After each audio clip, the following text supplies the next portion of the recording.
Assalomu alaykum aziz obunachilar. Bugun sizlar bilan juda ko'pchilik noto'g'ri tushunadigan mavzu to'g'risida gaplashamiz. Bu bosh miya ichki bosimi, ya'ni cherepniy davleniya to'g'risida suhbatlashamiz. Ko'pchilik bemorlarimiz boshda og'riq bo'lsa, menda cherepniy davleniya, ya'ni miya ichki bosimi ko'tarilib ketgan deb o'ylashadi. Ba'zi insonlar bosh og'rig'ini shu cherepniy davleniyaga yo'yishadi. Aslida esa bu har doim ham to'g'ri emas. Bugungi videomizda sizlarga quyidagi savollarga to'liq javob beramiz. Miya ichki bosimi nima? Ichki bosim nima uchun oshadi? Miya ichki bosimning qanday belgilari bor? Miya ichki bosimi qachon xavfli? Miya ichki bosimi qanday usulda tekshiriladi? Va buni davolash usullari qanaqa? Miya ichki bosimi nima? Miyamiz suyakning ostida joylashgan. Bosh miyamizning ichida e'tibor bersalaring, likvor degan narsamiz bor. Bu tiniq suvga o'xshagan suyuqlik.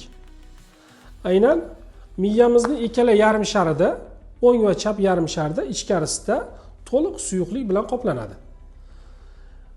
Bu miyamizni ustki qismi, miya to'qimasi, miya suyuqligimizni ustki qismi miya to'qimasi hamda buni ustida suyak joylashgan. Miyamiz ichidagi suyuqlikni buni likvor deymiz. Buning vazifasi birinchisi miyani himoya qilish, ikkinchisi oziqlantirish, uchinchisi chiqindilarni chiqarish hamda asosiysi tashqi va ichki ta'sirotlardagi zarbalardan saqlash.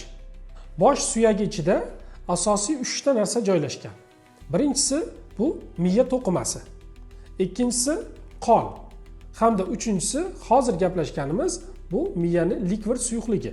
Miya suyagi qattiq bo'lganligi uchun uning ichidagi joy hech qachon kengaymaydi. Agar sanab o'tganlarimizdan miya to'qimasi, likvor hamda qon uchalasidan biri ko'paysa, bu miya ichki bosimi ko'tarilishiga sababchi omil hisoblanadi. Miya ichidagi likvor doim ishlab chiqariladi hamda so'rilib turadi. Agar shuning miqdori me'yordan oshib ketsa, bu miya ichki bosimi deb aytiladi. Ikkinchisi, bu miya ichki bosimi nega oshadi? Buning sabablari juda ham ko'p.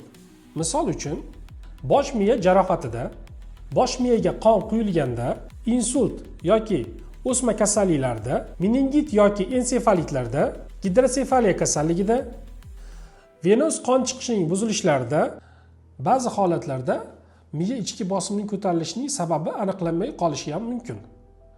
Bunday holatni biz idiopatik intrakranial gipertenziya deb ham ataymiz. Bosh og'risa bu ichki gipertenziya, cherepniy davleniya paydo bo'ldi deganimi? Yo'q, albatta bu katta xato. Bosh og'rig'ining sabablari juda ham ko'p. Ilgari sanab o'tganimizdek, meningit, sinusit, bosh miya jarohatlari, zo'riqishdagi bosh og'rig'i, qon bosimini ko'tarilishi sabablari ham bosh og'rig'iga sabab bo'lishi mumkin. Oddiy bo'yin osteoxondrozi, uyqusizlik, stresslar oqibatida kelib chiqadigan bosh og'riqlarni ham bu cherepniy davleniya deb hisoblash albatta juda ham noto'g'ri. Shuning uchun har qanday bosh og'rig'ini cherepniy bosim deb atash noto'g'ri.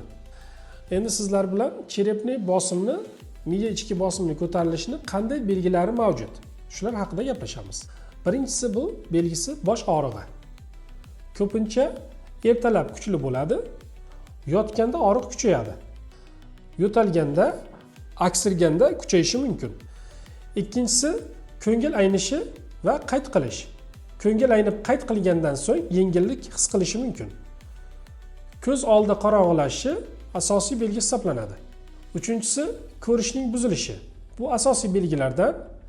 Bunda bemorimizning ko'rishni xiralashishi, ko'rishning ikkilanishi, ya'ni ikkita ko'rishning paydo bo'lishi, keyingisi uyquchanlik, bemor lanj bo'lib qoladi. Xotira pasayishi, bemor diqqatni bir joyga jamla olmaydi. Og'ir holatlarda miya ichki bosimini ko'tarilishi natijasida bemorlarda hushdan ketish, talvasa xurujlarning bo'lishi, nafas olishning buzilishi, hatto koma holatigacha borishi mumkin.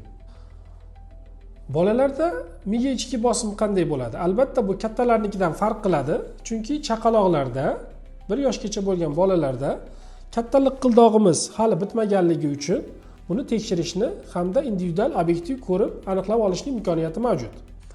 Bolalarda quyidagi holatlarda miya ichki bosimi ko'tarilishini aniqlashimiz mumkin. Birinchisi, bosh aylanasi tez katta bo'lishi. Ikkinchisi, katta liqildog'imizning bo'rtishi. Uchinchi, bolani ko'p emmasligi va bezovtaligi hamda bolalarning ko'z olmasini pastga qarab qolishi. Bunday holatda zudlik bilan shifokorga murojaat qilish kerak. Katta yoshdagi insonlarda esa miya ichki bosimining ko'tarilishi quyidagi holatlarda xavfli hisoblanishi mumkin. Kuchli bosh og'rig'i, qayta qusish, ko'rishning buzilishi, hushning yo'qolishi, qo'l oyoqning ishlamay qolishi. Bunday holatda tezda shifokorga murojaat qilish kerak. Kattalarda miya ichki bosimi qanday tekshiriladi? Ko'pchilik o'ylaydiki, o'zi qildirsam miya ichki bosimini tekshirsam bo'ladimi?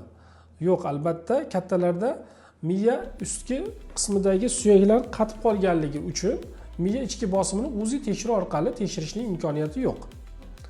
Quyidagi tekshiruvlar orqali aniq tekshirish mumkin. Shifokor avvalo bemorni obyektiv ko'rikdan o'tkazdiradi. Kattalarda boshning miya ichki bosimi ilgarilari orqa miya kanalidan likvor olish natijasida bosim o'lchangan. Hozirgi paytda bu tekshirish usuli deyarli ishlamaydi. Hozirgi paytda eng zamonaviy MRT hamda MSKT tekshiruvdan foydalaniladi. Hamda qo'shimchasiga ko'z tubi tekshiriladi. Ayrim bemorlarimiz o'ziga noto'g'ri tashxis qo'yib olib, menda miya ichki bosimi, ya'ni cherepniy давлением bor deb turib, Diakard degan tabletkalarni uzoq vaqt ichishlar holatlari kuzatiladi. Bu tabletkani shifokor nazoratisiz, tavsiyasiz ichish tavsiya qilinmaydi. Chunki bu qondagi kaliy miqdorini siydik orqali olib chiqib ketish hisobiga qonda kaliy miqdori kamayib ketishi hamda bemorda turli xil klinik belgilar namoyon bo'lishi mumkin. Ko'pchilik miya ichki bosimini oldini olsa bo'ladimi? Qanday qilsak miya ichki bosimiga uchramasligimiz mumkin degan savollar tug'iladi. Albatta oldini olsa bo'ladi. Birinchisi bu o'zingiz ehtiyot qilasiz. Bosh miya jarohatlaridan albatta saqlanish kerak. Ikkinchisi, infeksion kasalliklar bilan kasallangan paytida vaqtida davolanish kerak. Qon bosimingizni normada, me'yorda saqlashingiz kerak. Asosiysi vaqti bilan shifokor tibbiy ko'rigidan o'tib turish tavsiya qilinadi. Xulosa qilib aytganda, cherepniy давление, ya'ni miya ichki bosimi bu alohida kasallik emas. Bu boshqa bir kasallikning muammosi hisoblanadi. Shuning uchun biz birinchi o'rinda birlamchi kasallikni topishimiz hamda uni bartaraf qilishimiz zarur.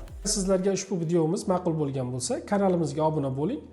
Izohlarda savollaringiz bo'lsa, yozib qoldiring.